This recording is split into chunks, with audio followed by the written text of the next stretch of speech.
Foreign का जो medical system है वो इंसान को बीमार कर रहा है। तो खैर अब मैं आचार्य आप आएँ और थोड़ा सा इंडियन मेडिकल सिस्टम के एविडेंसेस दें और साथ में अगर देसी चिकित्सा पद्धति पर सवाल उठते रहे हैं और चाहे वो वैक्सीनेशन की बात हो, बहुत सारी चीज़ों पर सवाल उठते रहे हैं। और एक नई पुस्तक लॉन्च की है डॉक्टर विश्वरूप ने, व्हेन क्योर इज़ क्राइम। आज आइए हम उन्हीं से बात करते हैं। सर, ये जो पुस्तक है व्हेन क्योर इज़ क्राइम, बहुत सनसनीखेज बात कर रहे हैं आपकी, जब आपकी इलाज ही आपका अपराध हो जाए, क्या कहना चाहते हैं आप? ये सच है भारत का। भारत को आज़ाद हुए 75 ईयर से ज़्यादा हो गए हैं। आज़ादी से पहले हम अंग्रेज़ों के गुलाम थे, लेकिन आज हम अंग्रेज़ी दवा के गुलाम हैं। तो अगर अंग्रेज़ी दवा के अलावा कुछ बोलता है जिससे इंसान ठीक हो सकता है, ठीक हो जाता है, तो वो कानूनी अपराध तो है। 1954 का drug and magic remedy act, जो कि हमारे ऊपर के केस अभी चल भी रहा है। तो ये एक जर्नी है। ये अपराध, अगर ये अपराध होगा तो हम किसी को ठीक नहीं कर पाएंगे। मतलब आपको आपके काम करने से ये कानून रोकता है कि आपको अपराधी सिद्ध करता है ये हाँ, जैसे मैंने अभी बोला, जो सेंटेंस मैं बोलने जा रहा हूँ कि क्रॉनिक किडनी डिजीज़ के पेशेंट क्योर हो सकते हैं, ये जो सेंटेंस बोला तो ये कानूनी अपराध हो गया।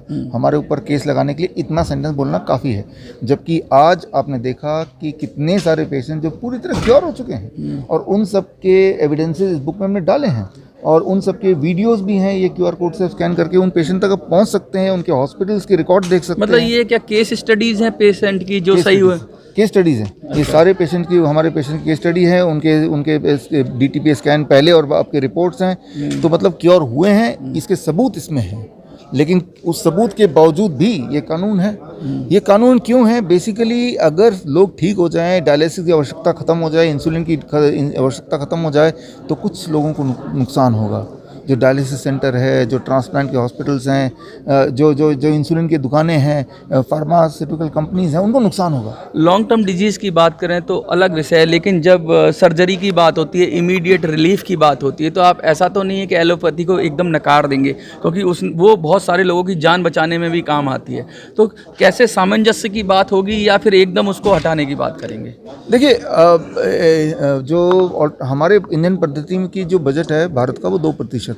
एलोपैथी का बजट है 98%। इसीलिए हर जगह आपको एलोपैथी हॉस्पिटल दिखता है तो लगता है कि सारा कुछ इसी में है। याद रखिए, जो सर्जरी की बात की, सर्जरी का आविष्कारक कौन था? Who is the inventor of surgery? Sushruta. हाँ, तो उन्होंने आविष्कार किया।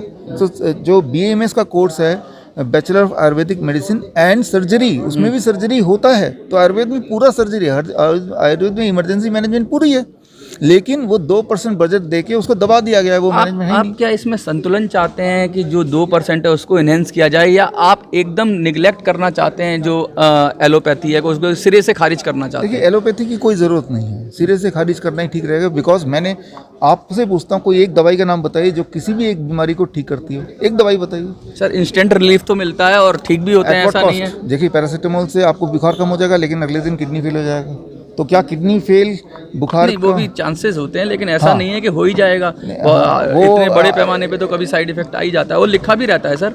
तो वही मैं बोल रहा हूँ, अगर आपको लगता है कि वो जैसे हमारे हॉस्पिटल में जब आते हैं यंग बच्चे कि भाई वो कल तक ठीक थे, अचानक सुबह सुबह देखा उनका यूरिन पेशाब ही नहीं निकल रहा, तो ये तो बहुत सारे ऐसे ज़्यादा केसेस, अगर कुछ आप ऑप्शनल केसेस को लेंगे, लेकिन नॉर्मली तो बहुत ज़्यादा लोगों को उस पर डिपेंडेंट है। और एकदम इसको अगर इस बुक में उसके एविडेंस दिए हैं कि एलोपैथी का जो सबसे खतरनाक दवा है पैरासीटामोल, आधी लिवर डैमेज को पूरी दुनिया की वो सिर्फ एक दवा से होती है। ये ऑन रिकॉर्ड है।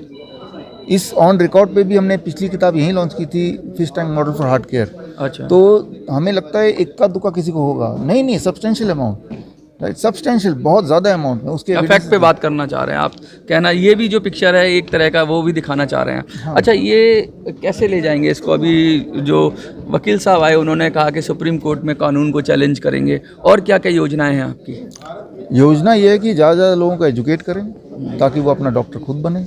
उसके लिए इस तरह की किताबें हैं, हमारे टॉक्स, हमारे ऑनलाइन कोर्सेज हैं। मतलब मैं शुरुआत करना चाहते हैं कि आइए और इस विषय पे भी बात करना शुरू करिए, क्योंकि अब तक तो बात ही नहीं होती थी इस विषय पे। हाँ, अब देखिए, लोग तो ठीक हो रहे हैं। और लोग ही ठीक हो रहे हैं तो वो लोग ही बात बता रहे हैं। करेंगे। लोग ही बात करेंगे, हम लोगों को ठीक करते चले जाएं बस।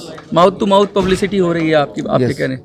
देखिए, ये थे डॉक्टर विश्वरूप जी, और इन्होंने साफ साफ कहा कि जो एलोपैथी की जो पद्धतियां हैं उससे काफ़ी नुकसान हो रहा है और उसका बजट भी बहुत ज़्यादा है। वहीं हमारी सरकारों ने 2% हमारी जो नेचुरल पद्धति हैं स्वास्थ्य की, उन पर खर्च किया जा रहा है, तो उसको बैलेंस किया जाना चाहिए, उसको भी बढ़ावा दिया जाना चाहिए। और इन्होंने तो सिरे से नकार दिया एलोपैथी को। आपको क्या लगता है? ये आपकी राय हम जानना चाहेंगे, कमेंट में लिखिए। मैं मनोज राजी, जय हिंद, जय भारत।